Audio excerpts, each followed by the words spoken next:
Hello, നിങ്ങൾക്കെല്ലാവർക്കും Shiny Xavier YouTube പേജിലേക്ക് ഒത്തിരി സ്നേഹത്തോടെ വീണ്ടും സ്വാഗതം. ഇന്ന് ഞാൻ നല്ലൊരു മെഴുക്ക് പുരട്ടിയുടെ റെസിപ്പിയാണ് ഞാൻ കാണിക്കുന്നത് കേട്ടോ.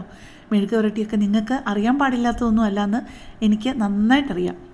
എല്ലാവരും ഏതാണ്ടൊക്കെ ഒരുപോലെയാണ് മെഴുക്ക് പുരട്ടികളൊക്കെ ചെയ്യുന്നതെന്നുണ്ടെന്നുണ്ടെങ്കിലും ചില വ്യത്യാസങ്ങളുണ്ടാവുമല്ലോ. അപ്പം ഞാൻ ചെയ്യുന്ന രീതി എങ്ങനെയാണെന്നുള്ളത് ഞാൻ നിങ്ങളെ ഇന്ന് കാണിച്ചു തരികയാണേ. ഞാൻ 1 കിലോ ചേനയാണ് വാങ്ങിച്ചത്. അതിൻ്റെ പകുതിയാണ് ഞാനിപ്പം മെഴുക്ക് പുരട്ടിക്ക് എടുത്തിരിക്കുന്നത്. അതായത് തൊലിയൊക്കെ ചെത്തി കഴിഞ്ഞപ്പോഴേക്കും ഒരു 400 ഗ്രാമേ ഉണ്ടാവുള്ളൂ. നിങ്ങൾക്കറിയാലോ, ഞാനൊരു 2 ദിവസം മുമ്പ് നല്ലൊന്നാന്തരം ഒരു ചേനക്കറി, ഒരു ഒഴിച്ചുകൂട്ടാൻ്റെ ഞാൻ റെസിപ്പി ഇട്ടിരുന്നു കേട്ടോ. നമ്മുടെ തേങ്ങയൊക്കെ താളിച്ചിട്ട് അത് കണ്ടിട്ടില്ല എന്നുണ്ടെങ്കിൽ നിങ്ങളൊന്ന് പോയി കാണണം കേട്ടോ. നിങ്ങൾക്ക് ഇഷ്ടമുള്ള ഷേപ്പിൽ ചേന മുറിക്കാമേ. എനിക്ക് നീളത്തിൽ കനം കുറച്ച് ഇതുപോലെ മുറിക്കാനാണ് ഇഷ്ടം. അതുപോലെ തീരെ കനം കുറച്ചുമല്ല, ഒരുപാട് കനം കൂട്ടിയുമല്ല, ഏതാണ്ട് ഒരേ വലിപ്പത്തിലിരിക്കണം എന്നുള്ളതേ ഉള്ളൂ. അതിലേക്ക് ഞാൻ 1/4 ടീസ്പൂൺ മഞ്ഞൾപ്പൊടിയും 1/2 ടീസ്പൂൺ ഉപ്പും 1 കപ്പ് വെള്ളവും 3-4 തണ്ട് കറിവേപ്പിലയും കൂടി ഇട്ട് നന്നായിട്ടൊന്ന് ഇളക്കി യോജിപ്പിച്ചിട്ട് നമുക്കിതൊന്ന് കുക്ക് ചെയ്യണം. ഇത് തീരെ വേവാത്ത ചേനയാണെന്നുണ്ടെങ്കിൽ നമ്മൾ പ്രഷർ കുക്കറിൽ ഒരൊറ്റ വിസിലൊന്നിട്ട് അടിച്ചെടുത്താൽ മതി. പക്ഷേ നമുക്കറിയില്ലല്ലോ ഇത് എത്ര വേവുള്ളതാണെന്ന്, അത് ഓരോ സീസൺ അനുസരിച്ചിരിക്കും. ഇത് പക്ഷേ അത്യാവശ്യം പെട്ടെന്ന് വേവുന്നതായിരുന്നു. ഒരു 15 മിനിറ്റ് കൊണ്ട് എനിക്കിതുപോലെ മൂടി വെച്ച് മീഡിയം ഫ്ലെയിമിൽ വെച്ച് കഴിഞ്ഞപ്പോഴേക്കും ഒരു 15 മിനിറ്റ് കൊണ്ട് തന്നെ എനിക്ക് കറക്റ്റായിട്ട് ഇത് പാകത്തിന് വെന്ത് കിട്ടി. നല്ല ചേനയായിരുന്നു കേട്ടോ. ഞാൻ കുക്കിങ്ങൊക്കെ നന്നായിട്ട് അറിയാവുന്നവരോടല്ല ഞാൻ ചില കാര്യങ്ങൾ പറയുന്നത്.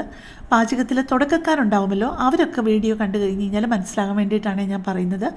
ഇതുപോലെ ഇളക്കി കൊടുത്ത് നമ്മൾ മൂടി വെച്ച് കഴിഞ്ഞ് കഴിഞ്ഞിട്ട് ഒറ്റയടിക്ക് അങ്ങ് വേവിക്കാൻ നിങ്ങൾ നിൽക്കല്ല. ഒരു 3-4 മിനിറ്റ് കഴിയുമ്പം ഒന്ന് തുറന്ന് നോക്കണം, ഒന്ന് ഇളക്കണം, അതിൻ്റെ വെള്ളം ചെക്ക് ചെയ്യണം. പിന്നെ അത് തന്നെയല്ല, അല്ലെങ്കിൽ അതിൻ്റെ അടിയിലത്തെ കഷ്ണങ്ങൾ മാത്രം അങ്ങ് വേവുകയല്ലേ. അപ്പോൾ ഇടയ്ക്ക് 2-3 പ്രാവശ്യം വേവുന്നതിൻ്റെ ഇടയ്ക്ക് തന്നെ ഇടയ്ക്ക് ഇതുപോലെ ഒന്ന് ഇളക്കി കൊടുത്തിട്ട് ഒന്ന് നിരത്തി ഇട്ടിട്ട് വീണ്ടും മൂടി വയ്ക്കണേ. ഇപ്പോൾ കണ്ടിട്ട് വെന്തെന്ന് തോന്നിയത് കൊണ്ട് ഞാൻ ഒരു പീസ് എടുത്തൊന്ന് നോക്കുവാണേ. പാകത്തിന് വെന്ത് വന്നിട്ടുണ്ട്.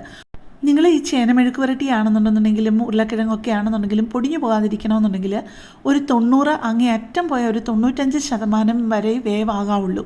അല്ലെന്നുണ്ടെങ്കിൽ നമ്മളത് ഉലർത്തിയെടുക്കുമ്പോഴേക്കും അത് നന്നായിട്ട് അങ്ങ് കുഴഞ്ഞു പോകും. ഒന്നൊന്നേ തൊടാതെ നല്ല ഭംഗിയായിട്ട് മെഴുക്ക് പുരട്ടി കിട്ടണം എന്നുണ്ടെന്നുണ്ടെങ്കിൽ ഒരു 90% വരെയൊക്കെ വേവ് നോക്കിയാൽ മതി കേട്ടോ.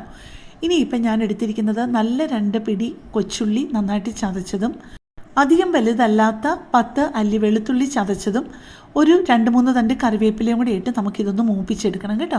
ഇതിനിടയ്ക്ക് ഞാൻ പെട്ടെന്നൊരു കാര്യം പറഞ്ഞോട്ടെ. എൻ്റെ ഈ ചാനലും എൻ്റെ ഈ വീഡിയോയും ഒക്കെ ആദ്യമായിട്ട് കാണുന്ന ആരെങ്കിലുമൊക്കെ ഉണ്ടാവുമല്ലോ, അവരോടാണ് ഞാൻ പറയുന്നത്. എൻ്റെ ചാനലിൽ ഒരുപാട് വ്യത്യസ്തമായിട്ടുള്ള റെസിപ്പികളുണ്ട്.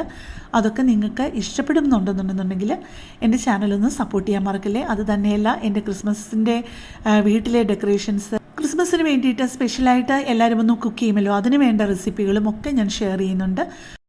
അപ്പോൾ അതൊക്കെ നിങ്ങൾക്ക് കാണാൻ താല്പര്യമുണ്ടെന്നുണ്ടെന്നുണ്ടെങ്കിൽ നിങ്ങൾ ഒന്ന് സബ്സ്ക്രൈബ് ചെയ്ത് ബെല്ലൈക്കണൊക്കെ ഒന്ന് പ്രസ് ചെയ്ത് ഓൾ എന്നുള്ള ഓപ്ഷൻ കൊടുത്തു കഴിഞ്ഞാൽ എല്ലാത്തിൻ്റെയും നോട്ടിഫിക്കേഷൻ വരും. അപ്പോൾ നിങ്ങൾക്ക് അതെല്ലാം കാണാനും പറ്റും. നിങ്ങൾക്ക് അതൊരിക്കലും പ്രയോജനം ചെയ്യാതിരിക്കത്തില്ല കേട്ടോ. ഇപ്പോൾ ദേ ഈ ഒരു പരുവമായിട്ടുണ്ട്. നമ്മുടെ ഉള്ളിയൊക്കെ സൈഡൊക്കെ ഇച്ചിരി ബ്രൗൺ കളറായിട്ട് നല്ലൊരു ടേസ്റ്റാണ് കേട്ടോ. ഇത്രയും ഒന്ന് മൂക്കണം, അല്ലാതെ ചെറുതായിട്ടൊന്ന് വഴന്നാൽ മാത്രം പോരാ. ഇപ്പം ഞാനിനി അതിലേക്ക് ഇട്ട് കൊടുക്കുന്നത് 1/2 ടീസ്പൂൺ ചില്ലി ഫ്ലേക്സും 1/2 ടീസ്പൂൺ കാശ്മീരി ചില്ലി പൗഡറുമാണ് ഇട്ട് കൊടുത്തിരിക്കുന്നത്. പിന്നെ 1/2 ടീസ്പൂൺ കുരുമുളക് പൊടിയല്ല, ക്രഷ് ചെയ്ത കുരുമുളകും കൂടി ഇട്ടിട്ടുണ്ടായിരുന്നു കേട്ടോ. അത് ഞാൻ ഇടുന്നത് ക്യാമറ ഓണാക്കാൻ മറന്നുപോയതാണ്. അപ്പം നിങ്ങൾ ഒരു 1/2 ടീസ്പൂൺ കുരുമുളക് പൊടിയും കൂടി ഇടാൻ മറക്കല്ലേ കേട്ടോ.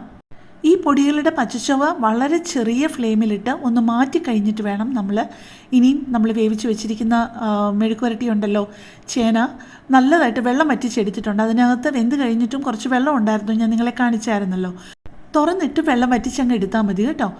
അല്ലാതെ ആ ബാക്കി വരുന്ന വെള്ളം ഒരിക്കലും ഊറ്റിക്കളയരുതേ. അങ്ങനെ ചേന മെഴുക്ക് പുരട്ടി കഴിഞ്ഞ് കഴിഞ്ഞാൽ അതിൻ്റെ സ്വാദും കുറയും, ഗുണവും കുറയും എന്ന് നിങ്ങൾക്കറിയാലോ.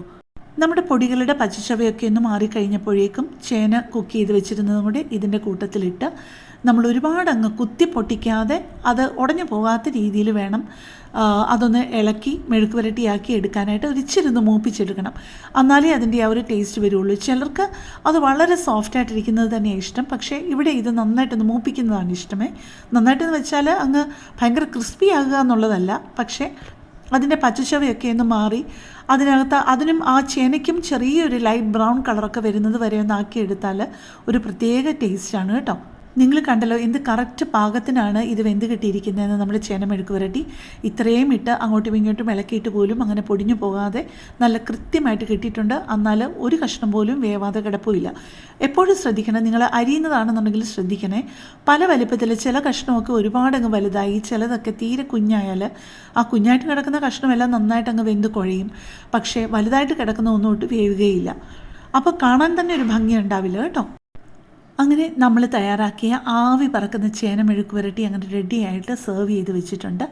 ഞാൻ എപ്പോഴും പറയുന്നത് പോലെ ഒരു പ്രാവശ്യമെങ്കിലും നിങ്ങളിതൊന്ന് ട്രൈ ചെയ്യാതിരിക്കരുത് കേട്ടോ.